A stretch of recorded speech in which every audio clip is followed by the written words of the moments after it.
சனி பிரதோஷத்தின் போது செய்ய வேண்டிய வழிபாடுகள் என்ன? சனி பிரதோஷம் என்பது சனி பகவானால் ஏற்படும் பாதிப்புகளைக் குறைக்கவும், அவரது அருளைப் பெற்று நற்பலன்களை அடையவும் மிகவும் உன்னதமான நாளாக கருதப்படுகிறது. சனி பிரதோஷத்தின் போது செய்ய வேண்டிய வழிபாடுகள் குறித்து ஆதாரங்களில் கூறப்பட்டுள்ள தகவல்கள் இதோ. சிவ வழிபாடு மற்றும் பாடல் பெற்ற தலங்கள். சனி பிரதோஷத்தன்று பாடல் பெற்ற சக்தி வாய்ந்த சிவஸ்தலங்களுக்குச் சென்று வழிபடுவது அனைத்து விதமான தோஷங்களுக்கும், குறிப்பாக சனியின் பாதிப்புகளுக்கும் சிறந்த தீர்வாகும். நந்தியம்பெருமான் வழிபாடு.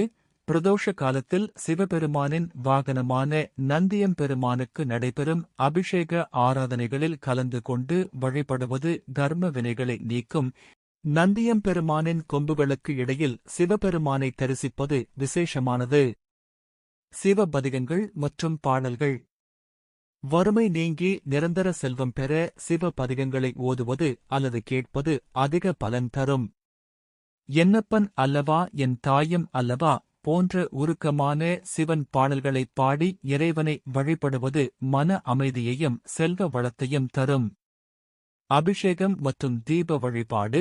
ஆலயங்களில் நடைபெறும் 4 கால பூஜைகள் மற்றும் அபிஷேகங்களில் பங்கு பெறுவது ஆன்மீக முன்னேற்றத்திற்கு உதவும். குறிப்பாக சித்திரை மாதத்தில் வரும் பிரதோஷங்களில் சிவ தீப வழிபாடு செய்வது வறுமையை ஒழிக்கும். நிதானம் மற்றும் ஒழுக்கம். சனி பகவான் மந்தமான மற்றும் ஒழுக்கமான கிரகம் என்பதால் அன்றைய தினம் எந்தவொரு செயலையும் நிதானமாகவும் பொறுமையுடனும் செய்வது சனியின் யோகத்தை பெற்றுத்தரும். சித்தர் வழிபாடுகள். சித்தர்களின் இரகசியங்கள் நிறைந்த பொன்னவராயன் கோட்டை, அகத்தீஸ்வரர் போன்ற பழமையான ஆலயங்களுக்குச் சென்று வழிபாடு செய்வது உங்கள் விதியையே மாற்றக்கூடிய ஆற்றல் கொண்டது. பரிகாரங்கள். ஜாதகத்தில் சனிசந்திரன் சேர்க்கையால் ஏற்படும் புனர்பூ தோஷம் உள்ளவர்கள், திருமணத் தடைகள் நீங்க அன்றைய தினம் சிவபெருமானுக்கு வில்வ இலைகளால் அர்ச்சனை செய்து வழிபடுவது சிறப்பாகும்.